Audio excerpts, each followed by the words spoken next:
me présente, Guy Fauteux, associé en certification. Un associé qui connaît quand même bien le secteur du transport. Aujourd'hui, l'objectif, c'est de vous parler de la nouvelle normalité dans le secteur du transport. Vous savez, le transport, ça peut être quand même très élaboré, transport aérien, transport terrestre, transport maritime.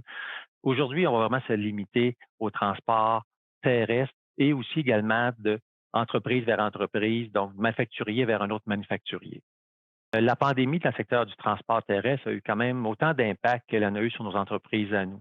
Personne ne savait exactement ce qui était pour se passer. Il y a eu les frontières, entre autres, qui ont été fermées, mais qui ont été ouvertes pour tout ce qui est le transport essentiel.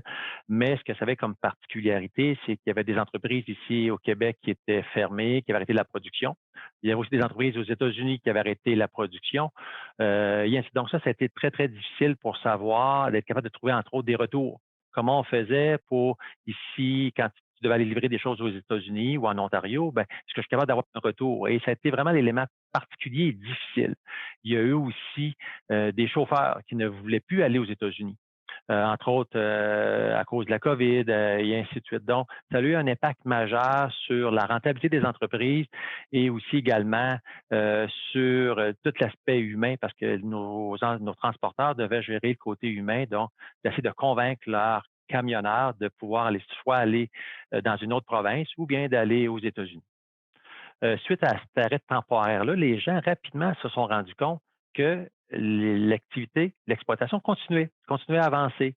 Entre autres, en région, quand j'ai parlé avec mes confrères de l'ensemble du Québec, ben, on voit que nos entreprises manufacturières ont continué à opérer et à produire. Et les commandes des clients étaient là. Donc, il fallait qu'ils trouvent des façons de pouvoir livrer. Mais la problématique, qu'ils vivaient, c'est que c'était difficile de trouver des retours parce qu'aux États-Unis ou ailleurs, des fois, ben, l'activité n'était pas là. Il y avait aussi la problématique, est-ce que les clients aux États-Unis sont prêts à recevoir mon stock? Est-ce qu'il peut le recevoir ou il n'est pas capable de le recevoir? Donc, ça amenait une logistique différente. Entre autres, une des solutions qui a été faite, parce qu'il y avait des manufacturiers du Québec qui devaient vraiment aller livrer du stock aux États-Unis, ben, ils ont vraiment négocié des prix à la hausse. Et donc, les gens ont dû assumer. Donc, le manufacturier a dû assumer un coût additionnel pour pouvoir livrer son stock parce que le transporteur n'était pas capable de trouver des retours. Et on sait au niveau du secteur du transport, ce qui fait la rentabilité d'une entreprise, c'est d'être capable de bien faire un bon mix entre un montant pour l'aller et un montant aussi également qu'on reçoit pour le retour.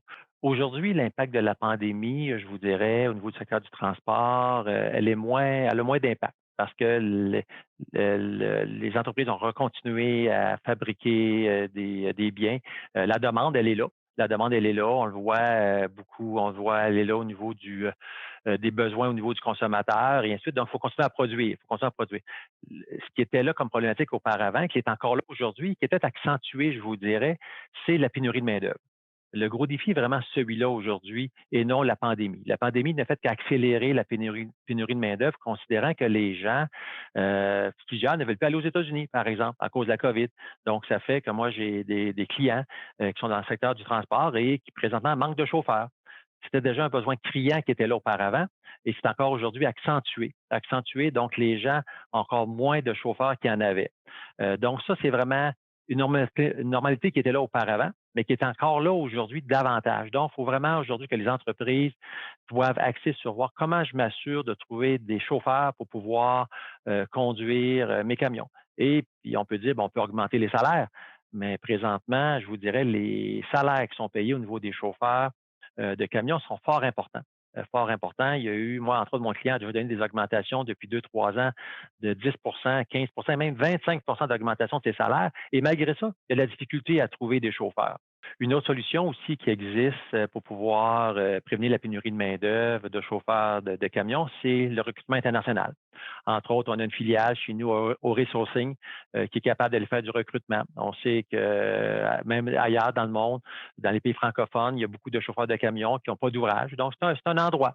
C'est un endroit, puis je pense que c'est déjà regardé par plusieurs aussi entrepreneurs dans le secteur du transport pour pouvoir dire, bien, pouvoir combler cette pénurie de main-d'œuvre-là, ben, on va aller au recrutement international. En conclusion, les conseils que je peux donner aux entrepreneurs dans le secteur du transport, il y en a 4.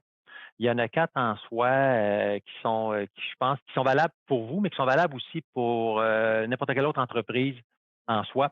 La première, c'est de devenir un partenaire et plutôt qu'un simple fournisseur. Donc, il faut vraiment qu'on soit capable de s'asseoir avec nos clients.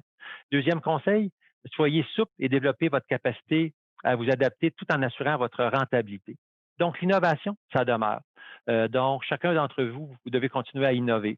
Et ça, je pense que c'est essentiel de pouvoir innover. Ça, c'est pareil dans mon domaine, c'est comme dans le vôtre.